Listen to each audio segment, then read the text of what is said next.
That's why we do the separate decks. I like to see them and talk to them too. Okay. All right. We are live, guys. Thanks for joining to a Skubana hosted webinar with Mute 6. I'm super excited. Are you guys excited? Let's do it. How's everyone doing? Yeah. Cool. Thank you, Emily. Thank you. Yeah, everyone's doing good, I think. If you want to, in the live chat, put in where you're dialing in from, put in perhaps your goals that you're looking to set for 2019. Those are always interesting to read and check out. Today, it's going to be an eventful day. There's a lot to cover. There's a lot of value here that we've collaborated on together. And without further ado, I think we just get right into it because there's so much to go through. Ton. So today, the title is How to Put Together the Most Effective Omnichannel Strategy. We have awesome experts on the line. Moody, David, why don't you guys introduce yourself? Hey, so Moody over here from Mute 6. I am the Chief Strategy Officer here. We're excited to be here and really just talk about how many different strategies we could really take this for all e-commerce companies, and yeah, excited. Yeah, definitely. David here from Mute 6. I'm the Amazon lead here at Mute 6. Just excited to be here and looking to share some valuable insights for everyone. Awesome. And guys, I'm Chad Rubin. Excited to be here, CEO of Skubana, co-founder. Also been a merchant for the past 10 years. So I am like a first generation Game Boy. If you guys know what a Game Boy is, for some of you that don't, it's an awesome old console that I used to play Tetris with. So we're going to cover a lot today. I just want to make sure we're setting expectations. There'll be some new things in today's presentation, some old things. We'll go through how commerce is evolving and changing, how to be ready for on Amazon and off Amazon, understanding consumer behavior across the different channels that you're selling on, leveraging the data that you get from those different channels, and then, of course, making sure you're visible and monetizing every time somebody actually comes and visits you on those channels. Before we get started, Skubana is just an operational platform that runs on the back end of your operations, everything, and automates it. So orders, inventory, purchase orders, profit in one unified cloud, awesome platform that you can leverage and scale with to automate your business. And I'm using it for my own e-commerce business. I have one employee in the back end. However, the technology automates most of it. We have rave reviews across all these channels. We got awesome brands like Death Wish, Shopify Plus merchants, like Nomad, Coco Floss, and we even just closed recently Bird Scooters, who's one of my favorite companies, and I actually have my own electric scooter. That's great. And Mute 6. Great, yeah. So Mute 6 full funnel ad agency. At the end of the day, we run performance marketing across all the big advertising platforms. We also are full funnel, so channels like Amazon that are more and more important, channels like email and your nurture campaigns are all things we do here in-house. We do it really, really well, and we're all about turning paid advertising efforts and stretching the most return on your ad spend. So that's us. There's a little bit about us is #1 profit agency in the world. We've got 20 plus case studies of clients getting either acquired or raising more capital. And then 82% of all of our clients have doubled their revenue in their first year working with us, some as much as 10, 15x. So we've done some pretty cool things. Yeah, those are some great stats. Yeah. And also at the end of this presentation, we have a pretty massive giveaway, which will be revealed. It's completely free, and you got to stay on the line to make sure you get it. Sweet. So I think that's a great beginning to the presentation, which is that commerce is evolving. And what you knew about commerce maybe 3 or 6 months ago, or even a decade ago when I first started, has changed dramatically and actually expires over time. So you got to constantly stay up to date on what's happening. Now, in the old days, you have all these competitive moats, which is how companies made their investments. And a lot of those moats were maybe network effects or maybe some loyalty, switching costs and economies of scale, leveraging their current infrastructure and thinking, okay, we have infrastructure, we have economies of scale, we can dominate this industry. And that has been disrupted and has changed dramatically since there was an additional E in commerce. Since e-commerce has come about and these micro brands have been started, there's actually a new moat in town, in my opinion. And we'll talk about what that new moat is in a second. Mute 6, you guys want to hop in on this? Yeah, so retail's definitely changing. It has changed over the past couple months, past couple years. Retailers are actually using digital online to, especially like digital online marketplaces, to extend their storefronts. So at present, a lot of brands actually have like Shopify stores, Magento stores, and they're actually expanding to other marketplaces like Walmart, Target, Amazon to actually extend it even further. So it's definitely changing. The horizon is changing. And in terms of lower barrier to entry, a lot of these marketplaces actually are able to get online in minutes. So you can apply to Amazon, get your storefront up, upload your products, and you're already online with them. So it's super easy, and it's definitely getting a lot easier for you to get online. Cool. And that's just a little photo of me in Scotland. I'm in Entrepreneur Organization in EO, New York, and we took a retreat together. We stayed at this awesome castle. And essentially what you want to do is you want to make your moat, and you want to do it a little bit differently in 2019. So, and a lot of people, based on my last slide, would think maybe there's not many moats to build. And we're going to get into these new moats now, though, which I believe is in 2019 is that an e-commerce merchant must become a media company.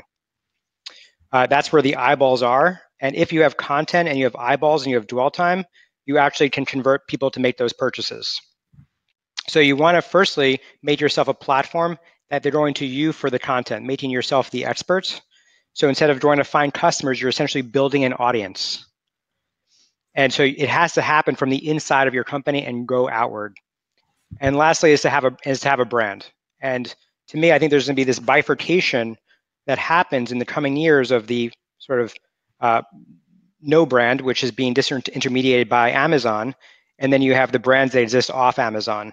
And there's going to be some brands that decide to sell on Amazon that are more or less the anti-Amazon opportunity, the brands that actually have something that's unique with a value proposition to offer. Yeah, I agree there. 100%. So I'm going to add essentially is 100% you have to be a media company. You have to think about your message, and high level, you've got to be customer value first. And when people are making decisions every day and they can just either do the endless scroll or be able to find and research any product available to them in literally minutes, now is the time to invest in putting your value creative, becoming a media company, and really starting to stand out and build a voice for your brand over everyone else. Yeah, and just to piggyback on that, it's all about original content and creating inspirational content that you curate naturally. Having live events, for example, like Cotopaxi is having live events across the United States, regional live events. Selling merchandise into those customers, like Death Wishes with mugs and hats, and your customers essentially become advocates and influencers for you as they exist. Yeah, that's what we do here too. Is a lot of the content we can get from either users or influencers, we actually turn around and use that to also build our brand, and also use on our advertising fronts when we're driving new acquisition. That's key content, and things that I think that are still open in terms of opportunity is building a content factory for that stuff. When again people are trying to make decisions, they're going to go with what's personally speaking to them and resonating with them with that type of content. Definitely. Yeah. So in terms of just getting online, definitely there's a lot of endless digital aisles per se. There's no finite space, shelf space, just like physical stores. So with that being said, the options are endless. They're infinite. So If you have multiple colors, if you have multiple styles, if you have multiple sizes of your product, you can actually essentially list all of those products. So, for example, like I went to Banana Republic the other day, and I was actually looking at this particular style, but they didn't have it in my size. So in the back room, in the fitting room, they actually have a little computer that you can actually go online and order my particular size from their actual website. So with that being said, there's definitely infinite possibility for retailers and brands to list their products. Also, today's consumers want access to every product option, and they want it fast. So with that being said, again, kind of going back to my example, they didn't really have my option available in the store.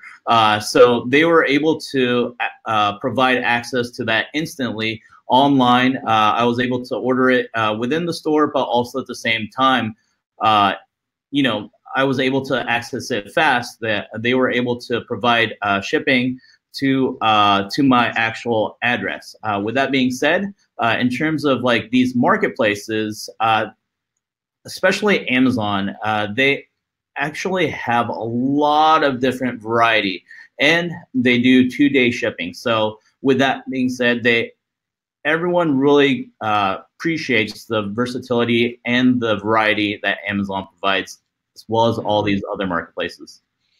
Yeah, and just to piggyback on that, Amazon's catalog has really been built on the long tail from multi-marketplace merchants. So pretty much Amazon only sells 5% of their catalog. 95% of their catalog is actually third-party multi-channel brands that are actually advertising on Amazon or built listings on Amazon's platform. I think that's fascinating. Yeah, it's pretty fascinating. That's amazing. Yeah, I mean, just to speak to that too, I think the other thing we're looking at here is like what type of content is resonating with people. When you've got infinite shelf space and you've got lots of products and it feels like everything's a sort of a commodity, how do you break through that gap? And it's, I think we're going to get into this a little bit, but having and optimizing your content to really stand out from the rest is a huge opportunity, again, of how you sort of start to create your own moat. Yeah, definitely. And I think that leads us into our next point, retail readiness. So a lot of brands, I'm not really sure if you know what retail readiness is, but it's kind of coined from an old term, essentially having the simplest or basic kind of factors for retail readiness is having your products easily found. So let's say you're on these marketplaces or you're, basically on the internet. Are people able to easily find your products when they do like a search for your main keywords, when they do like long tail keyword searches, when they're kind of looking for products within this category, or do your products pop up? Also at the same time, are they available and easy to purchase? So is someone able to go online and find your product, but also buy it right there? So you need to have it in stock, but also at the same time, you need to make it easy to purchase. So Amazon does this fairly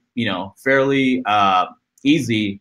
Basically, they have one-click purchasing, your credit cards on file. So it's very easy to purchase on these marketplaces, and also you can also implement pay with Amazon, pay with PayPal on your own websites like Shopify and Magento as well. So just making sure that it's really easy for consumers to purchase your product is key. Yeah, and just to add that too, I think retail readiness is a lot about finding the deep consumer pain points and be forward with your messaging to solve those deep pain points. And so it's almost it's reforming how your messaging is and what your headlines look like, and what how your content speaks to the consumer looking to satisfy some sort of need.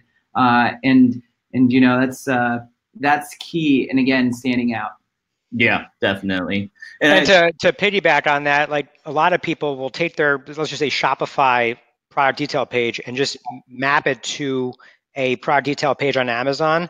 And that is completely not the way that you're going to succeed on Amazon if you're just taking the same content and throwing it up onto Amazon. The titles need to be different. Even the first 5 words, the keyword density of the first 5 words on Amazon and your product title should be very, very different than your Shopify titles and your eBay titles or anywhere else you decide to sell. And the customer narrative that's on Amazon as well should tell a story much differently, leveraging, and we'll get into this later, which is like enhanced brand content, also known as A+ content.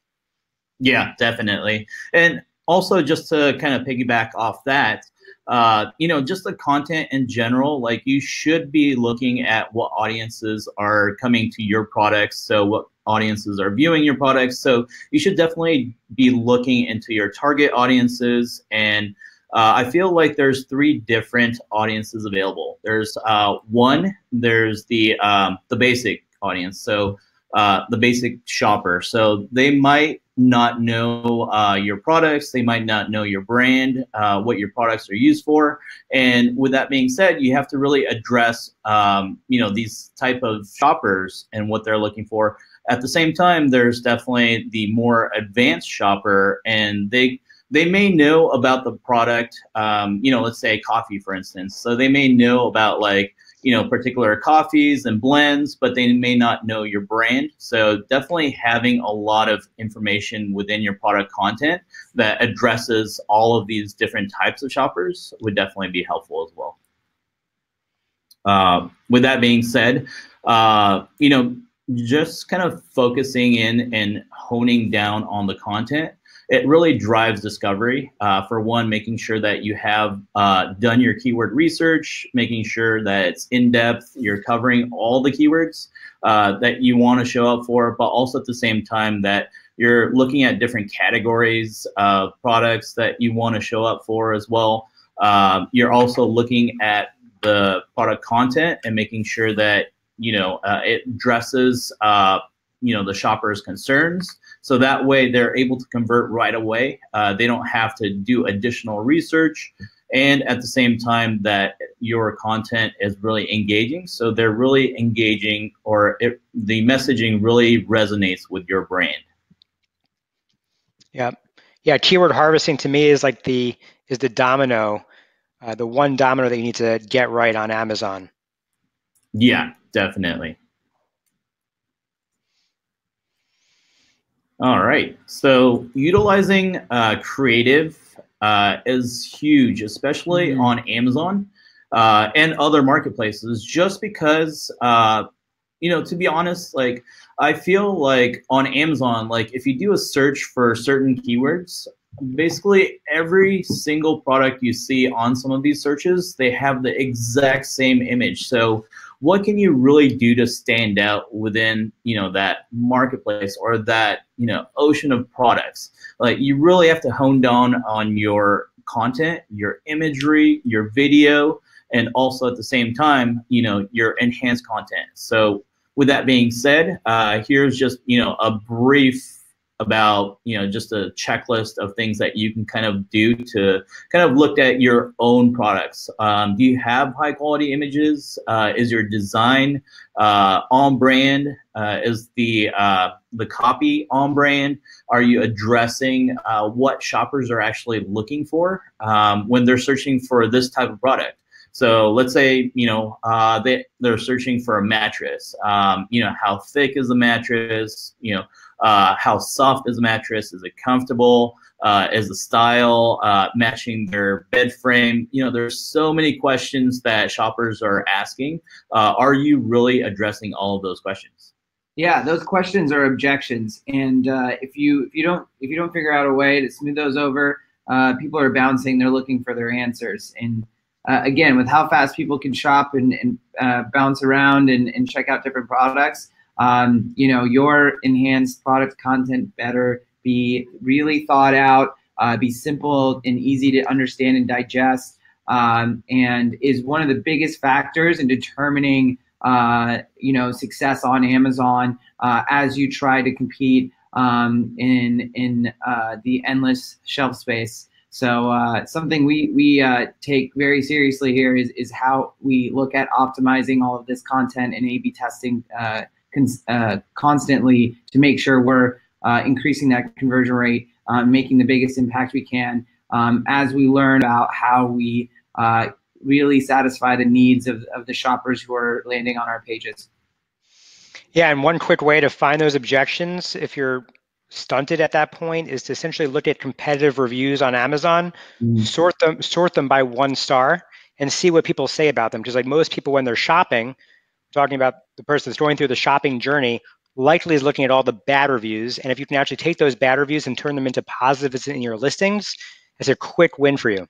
Boom, done. That so that messaging, but also in we talked about this, but photos. I think that when I look at a lot of these listings, there's so much opportunity in just taking really detailed shots and crisp, clean shots of the different features, and then upgrading it with video. I mean, we've got a studio in house. I think one of the things we utilize it most for is getting those shots made for our brands, and again, once we upload those, we immediately see those the difference. So really taking it to the next level there is important.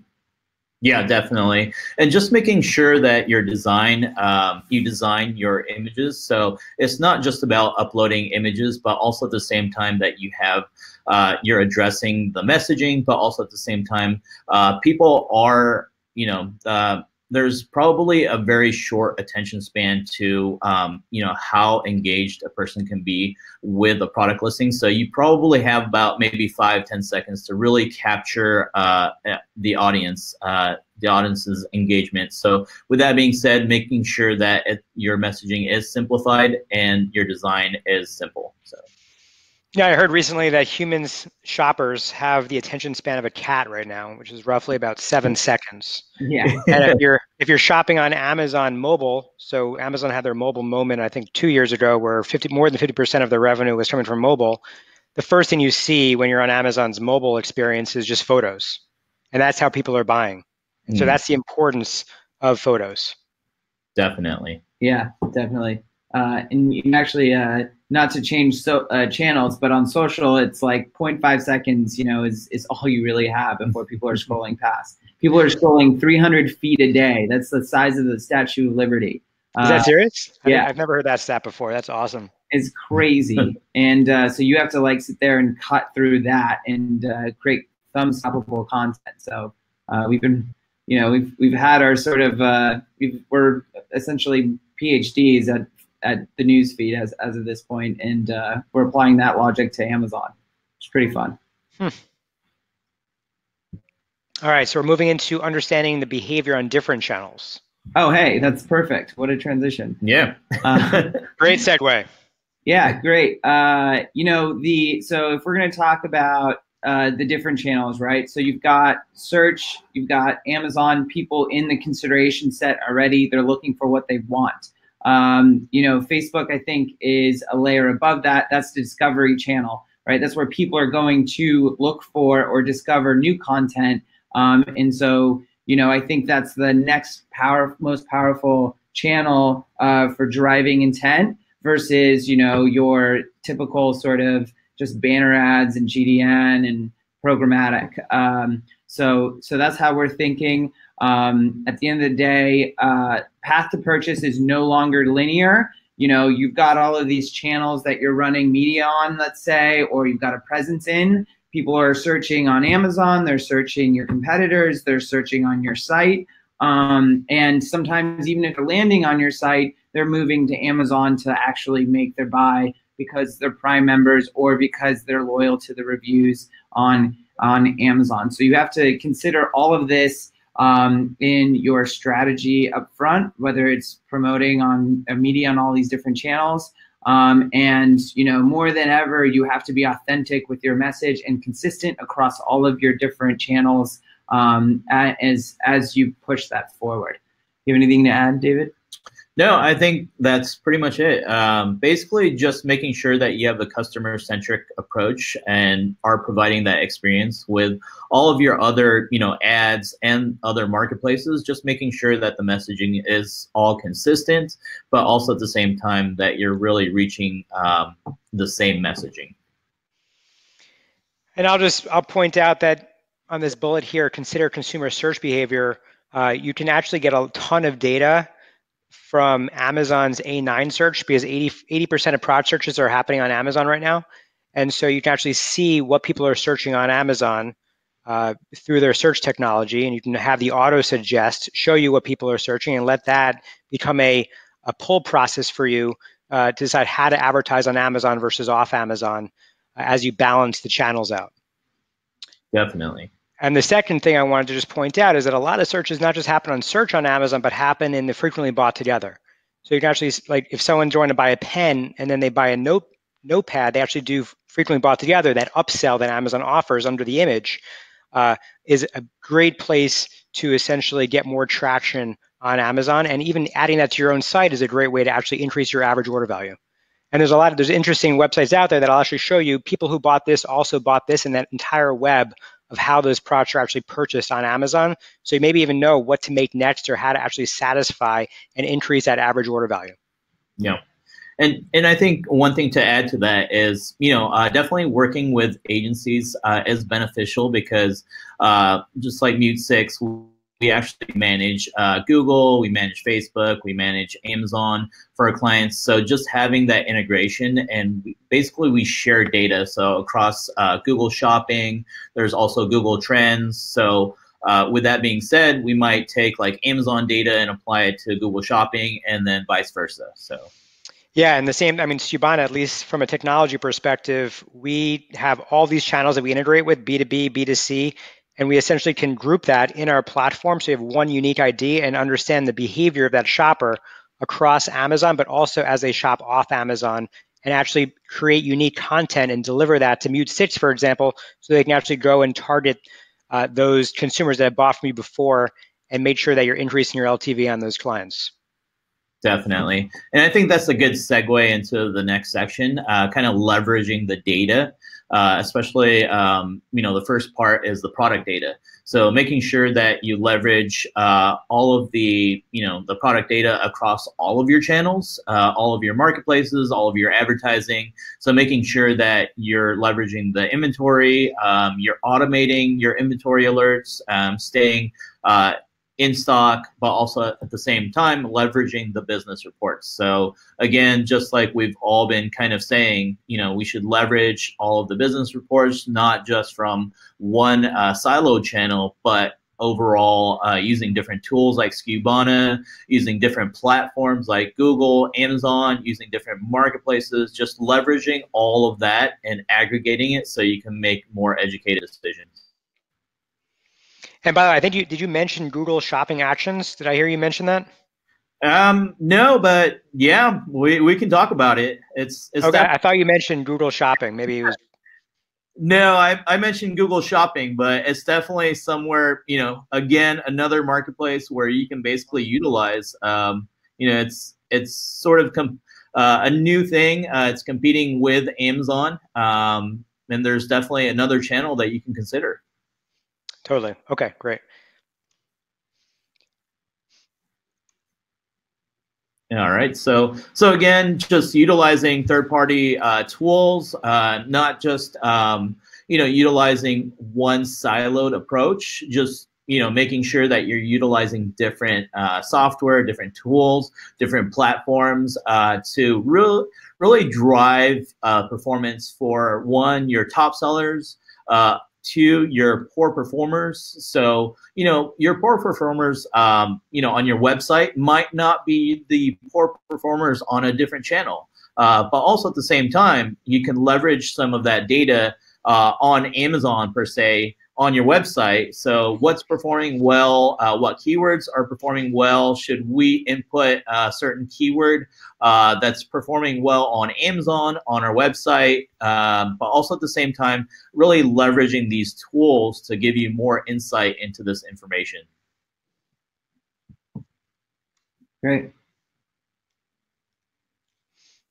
All right, and lastly, advertising. So boosting your visibility on this amongst the endless digital aisles. So basically, There's a lot of things you can actually do to your product listings, but at the same time, really leveraging your advertising is key as well. And I don't say that just because I'm coming from a media background, but at the same time, really getting your products out there amongst the endless consumers, making sure that you're really being visible is really key, because you're putting all of your efforts into your product listings, but if they're not being found, then you're not getting sales. So with that being said, you know, that the shelf space is infinite, but your visibility is not. So, you know, there's millions of products within, you know, these marketplaces, and you really want to stand out. So with advertising, you can really stand out against the crowd,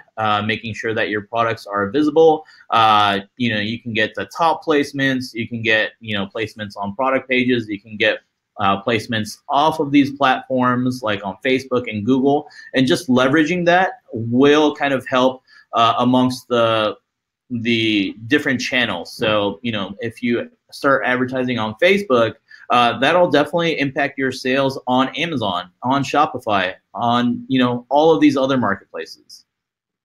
So yeah, there's definitely a halo effect once you're on one. I would definitely agree with that. And I also definitely appreciate on Amazon, they just launched that placements tab. yeah.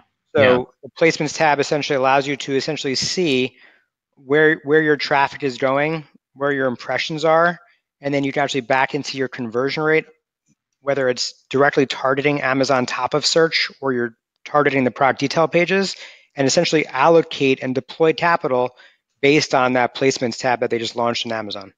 Definitely. And I think that really helps, especially with the second bullet point, the first page results.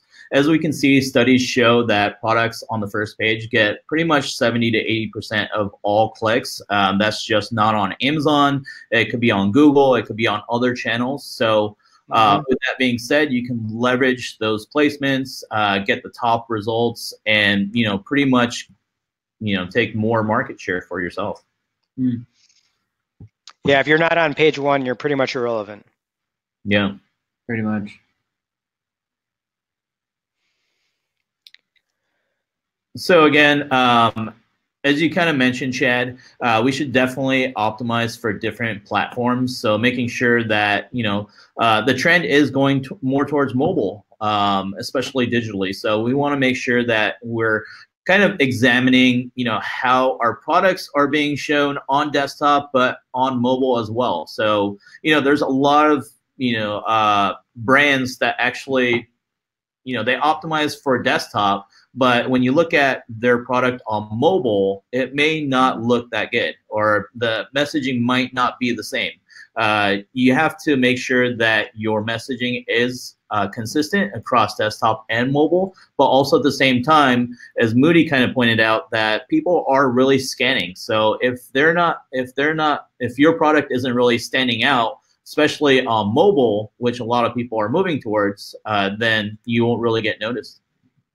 Yeah, and I mean, the opportunity is mobile, right? I mean, that's where it's shifting. That's where it's going. It's you got to optimize for mobile first, just because mainly, I mean, you optimize for mobile, your desktop will fall in line anyway. But also, it's a lot harder to see everything on mobile, and that's the bigger challenge. So that's the opportunity. And everything we've seen, I mean, by 2020, you know, 85% of the traffic is going to be mobile if it's not there already, and that's what they're predicting. So you got to do it. Yep, and that's why I alluded to earlier that your titles matter so much, because Amazon truncates, I believe, after I think 18 characters on mobile. So make sure that your titles are right. Make sure you're getting those click-throughs, whether it's via optimized images or whether it's through your titles. Make sure you're making it keyword dense but visible if somebody's on mobile. Last thing, this slide is interesting because actually you guys are using examples of Pinzon, which is an Amazon brand. I don't know if you know that. And so Amazon here, in this case, probably not doing the best job, but I don't really think they need to do a good job because they're not paying for these ads anyway, right? It's free placement for them. Yeah, definitely. And they're starting to actually showcase a lot of their brands on the Amazon platform before you even go down to the organic searches. So, they're just putting a little higher placement for their products. Cheating. All right. So making sure that you get granular with your segmentations, especially for your advertising campaigns, making sure that you're doing individual targeting. There's so many brands that we've actually seen that are really just running general campaigns. They're kind of lumping in a whole bunch of products into one campaign. You just want to make sure that you're getting more granular with your segmentations. That way you get more accurate data, you get more data to leverage. And I think, it just plays into, just really getting to know your products, but also the shopper behavior and what they're searching to pull up your products. Yeah, completely. And the interesting thing is that there's 5 million merchants on Amazon. If we're talking about Amazon specifically, I know we can talk about this slide in terms of every channel, but Amazon specifically has, let's just say, 5 million merchants on it. And most of these merchants started off their career as sellers. And now they're trying to pivot into becoming advertisers, and it's becoming incrementally harder, especially with the more tools that Amazon's giving you to manage your campaigns. It's getting incrementally harder, which is why you need to approach it, I think, sometimes from a qualitative perspective, but also very much so from a quantitative perspective. And so one of the things that we do internally is we have ACOS tiers across all of our SKUs. And we're even applying ACOS based on profitability to every SKU that we run. And we have manual and automatic campaigns set up for us internally in the back end of Amazon. And we're talking about thousands and thousands of campaigns that we have to manage internally. And so we're leveraging a lot of this data, and we've essentially been forced to become more of an advertiser over time, even though I started before there was any sponsored ads or headline ads or sponsored brands on Amazon.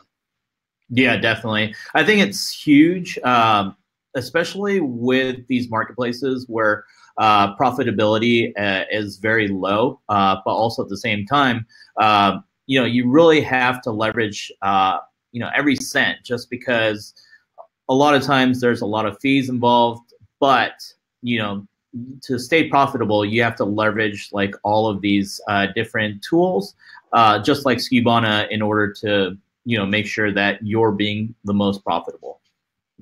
Yeah, for me, I think it's most important that those aren't leveraging data or systems or technology to automate what humans will take sometimes weeks or months to do, are going to lose the battle coming up in 2019, 2020 to win market share in e-commerce. It's going to get incrementally harder.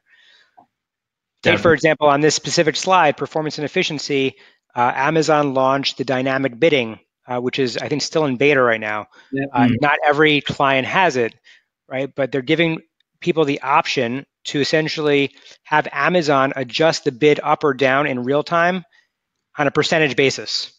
And those that don't know their numbers are just going to start bidding up. And who wins at the end of the day? Amazon wins. Yeah, definitely. So now I do believe my current thesis is that essentially Amazon's not just going to drive traffic, because they're not in the business of just advertising. They're in the business of making money and getting conversions. Because they get let's just say home and garden, they get 15%. So Amazon takes into account if someone is bidding the same price, they're going to drive the listing or the product detail page that actually has a higher conversion rate and allow them to win that sale versus someone who doesn't have the same conversion rate, which is why, going back to what we were initially saying, is why your listings matter just as much as your ad spend. Yeah. Yeah. And, I mean, that's nothing new, I guess, in the performance marketing world. And when you look at how advertisers or platforms have sort of positioned their bidding strategy and how they reward, because at the end of the day, Amazon just wants to show the best sort of products first. And so they're going to take that into account. It's very much in the steps of how Facebook has approached it and Google before that. But yeah, they're going to reward the advertisers who are genuinely putting forward quality, valuable products and that match what the consumers are looking for. And more, it's going to be a place where authentic brands are going to stand out, and your content and creative and your product are going to matter most. Definitely. Yeah. Anything else on this slide you guys want to address? Just want to make sure we're covering everything. No, I think we're good. Cool. So you have your traditional outbound levers that you can use, whether it's display ads, Amazon PPC. These channels are really rented. The more I'm looking at the slide, I'm thinking that you don't really rent your email list. Yeah. You own it, but that's just something that I'm thinking about in my head. You own your list. I think that's probably one of the few things that you do actually truly own in commerce is your customer. And that customer information is so valuable. But yeah, you can rent these channels, and as more channels are created, whether it's Google Shopping Actions on the Google Marketplace or Facebook, they come out with their own marketplace, or Instagram, where you can buy through Instagram, you're still going to be renting those because you're paying for those channels.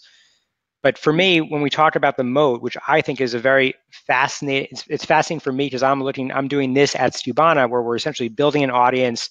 We want to make sure that we're providing content to people that's valuable, make sure they appreciate it, and eventually they'll take a look at Skubana, right, as a technology, because like, oh, that guy's kind of maybe smart. I'm going to check out what he's doing, what he's up to.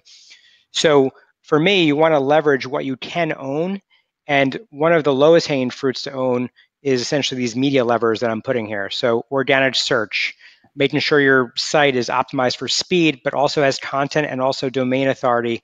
So blogging a lot, creating content.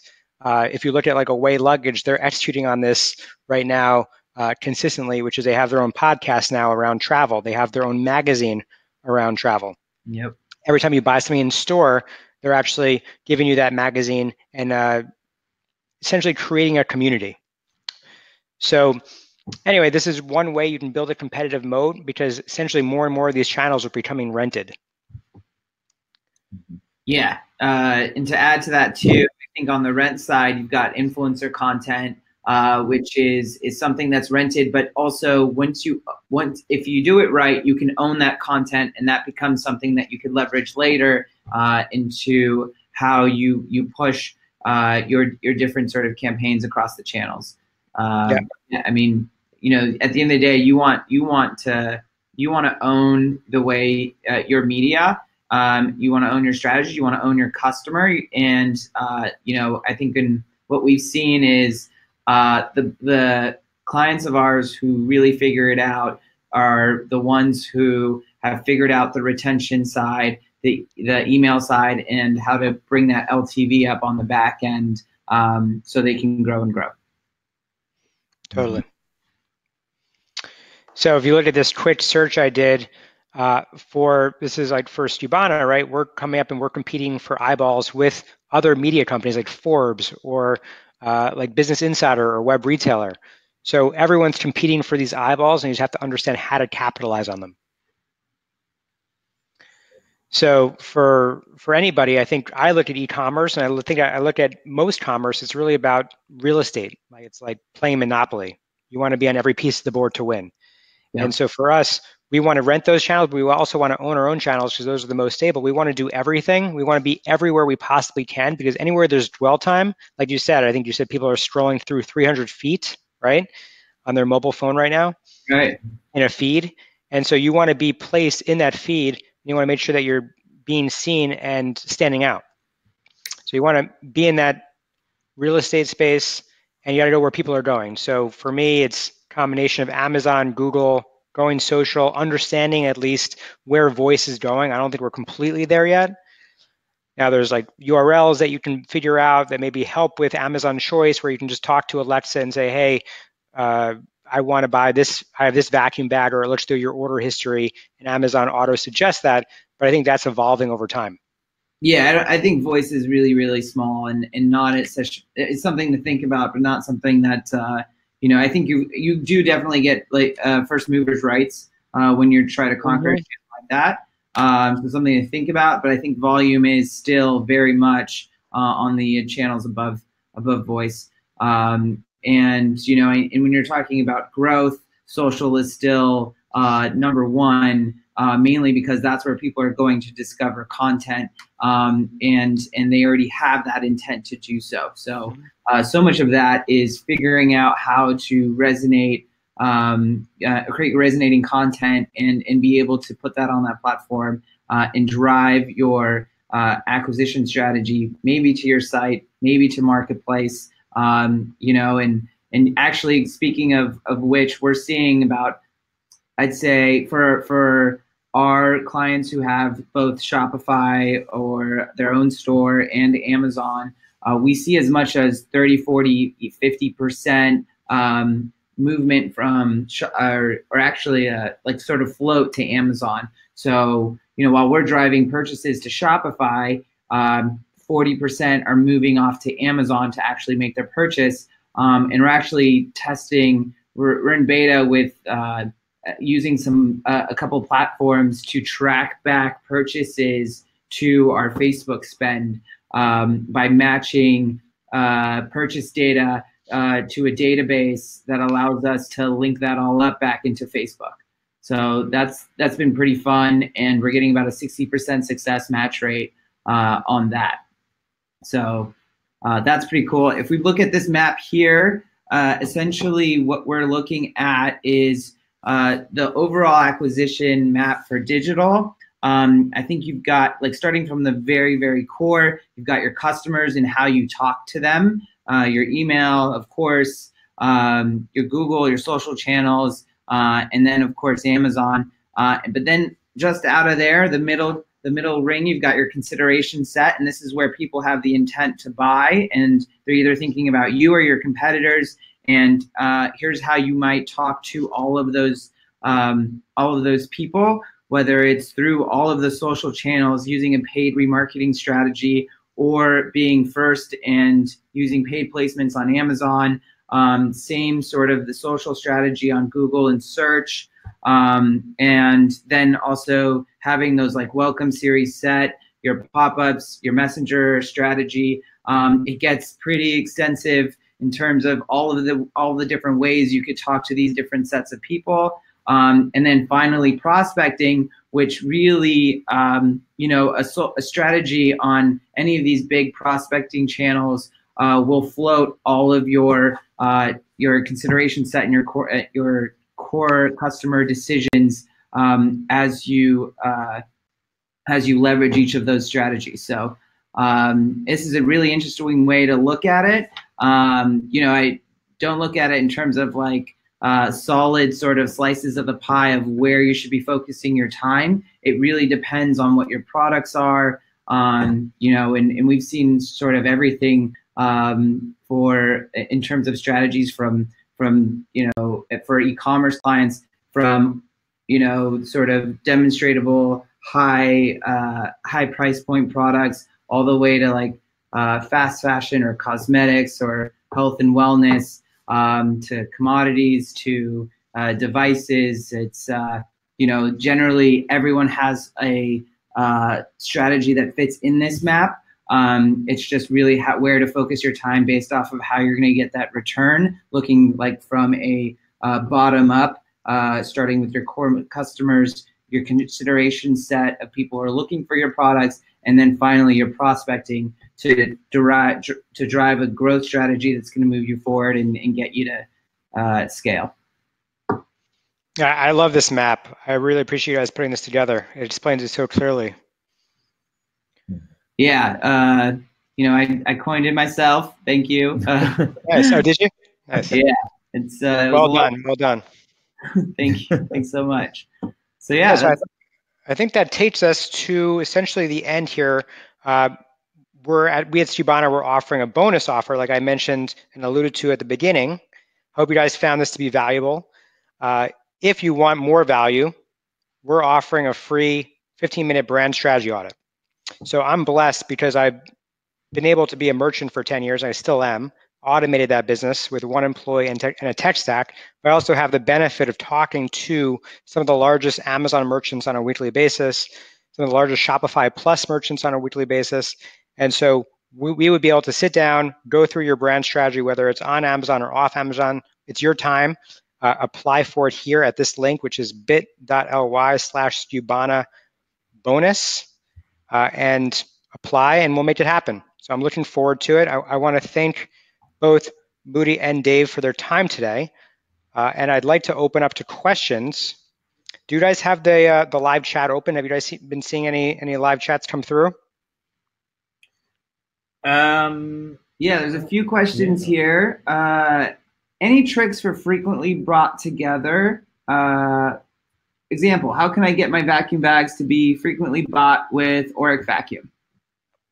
Cool. It sounds like it's a competitor to my core business. Oh, that's fantastic.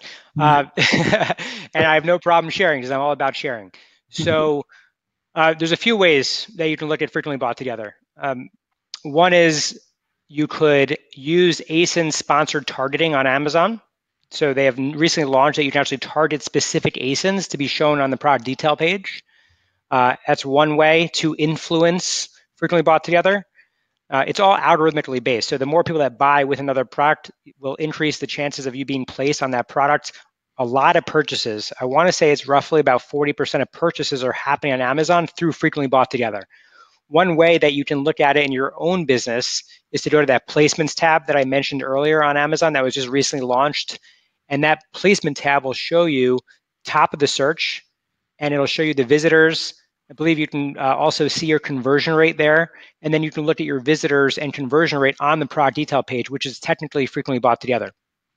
So then you want to decide on where you're deploying capital. Just because it has a lot of impressions, but maybe it doesn't convert as well, maybe you want to take all your dollars and put it to what converts the best for you. So that's one great way. There's a tool out there called Yasiv that essentially will map out Amazon's ecosystem with an ASIN and show you what was frequently bought with that item. So I highly suggest you check it out. What other questions are you guys seeing? I'm just sharing my screen, so I can't see the live chat right now. Yeah. Catherine asked, what platform or tool did you recommend to best leverage the business reports across platforms? I think that's going to you guys. Yeah. So in terms of platforms or tools, we actually use a couple of different ones to leverage, metrics from different channels. Usually it may be like for our tools, we use some proprietary tools, but there are definitely tools like Skubana that you can leverage to leverage the multi-channel sales, order data, the inventory data, and also ad performance data. As Chad was saying, you can leverage like the ACOS for individual products, for your advertising efforts. Really leveraging all of that data in one location will really help you. And it's not just different tools that you probably use. You could definitely leverage the information and just kind of look at it from a holistic perspective. Great. Cool. Moving on, Catherine also writes, what should you do about the Amazon reviews paired, got a couple more questions, sorry. What should you do about the Amazon review services that are not accurate? Example, best reviews. Amazon review services that are not accurate. I think I probably have some clarifying questions to follow up. Do you guys understand it? I'm not really sure what this question is asking. I guess she's asking more about review services out there. Most likely, I'll let you know. It's definitely not good practice to actually use external review services, especially with Amazon. Like Amazon's terms of service definitely doesn't allow you to, utilize, especially for like product reviews with incentives or anything like that. It's definitely not best practice and against terms of service. So with that being said, this kind of sounds like a third-party review service, and I've never heard of them, but we probably want to review how they're going about these reviews, if they're soliciting them in a proper way, and also at the same time, what they're actually doing compared to what the guidelines on Amazon or maybe even some of these other marketplaces have. And Amazon has their own review service. I think you pay $60 for 3 or 4 early. It's called the Early Reviewer Program, adopted off of Amazon Vine. Highly recommend you check it out. You keep your nose clean. It's legal. It's within terms of service. It's through Amazon, through their own guidelines. So you can leverage that. I think we should probably take maybe 2 more questions before the top of the hour, and I'll let you guys choose those questions. If there's unanswered questions, we can definitely follow up with an email. If you want to email myself, I'll make myself available. If you have questions about anything that I presented today, it's chad@skubana.com. And then if you guys have questions for Mute 6, you guys mind sharing an email? Do you have a general email?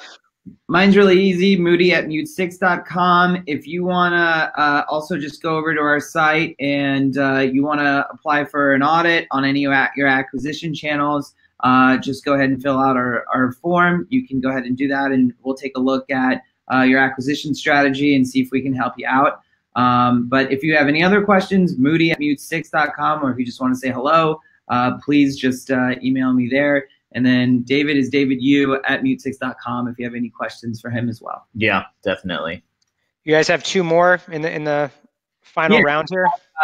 What % of sales increase have you seen Amazon sellers get from offering sellers fulfilled Prime?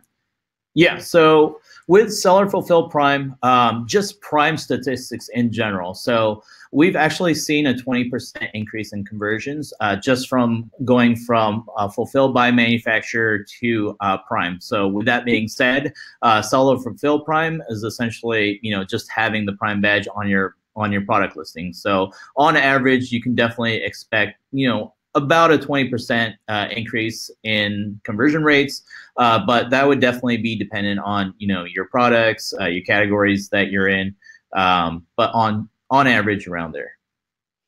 Great, and then and that's just talking about conversions. You get a massive amount of traffic for being FBA and Prime eligible. Just on the discoverability of your product, because Amazon wants a unified experience across their platform, and so by offering it Prime, you will massively increase your exposure.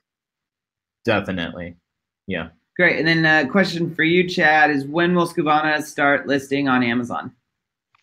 So for me, the way to win in e-commerce is not about spraying and praying and listing products across multiple channels, all the same content. So for us, we're focusing on, you should be essentially making sure that you're deploying your resources internally to build the best content that you possibly can on Amazon, and build the best content you can on Shopify and make it super relevant to those audiences. And you can leverage people like Mute 6 to make that happen. But you need to have unique content to win. If you're just spraying and praying the same content across every channel, you're creating duplicate content, which will be deranked on Google anyway, because they don't like duplicate content across the same channels. They get confused and are like, wait a minute, which one should we rank first? And of course, they'll start picking Amazon, which is why if you Google something, you'll see Amazon sometimes even superseding brands on the same product page. And you'll see the product page all the way down at the bottom, because they're putting the same content across those pages, and Amazon has a much higher authority on Google. So that being said, I can't see us in the future doing anything with listings. We do everything after the channel to automate your business, all the forecasting, demand planning, profitability, everything you can imagine.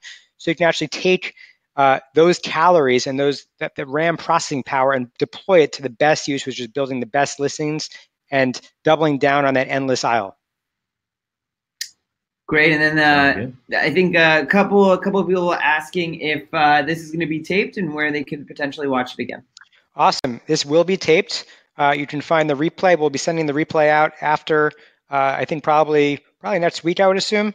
If you want it sooner, you can always email in and see if we have it ready.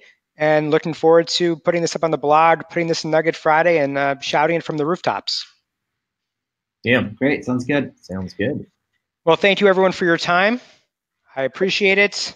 Have a happy Thursday. Enjoy, and happy selling. Yeah. Thanks for joining. Thanks, everyone. Good.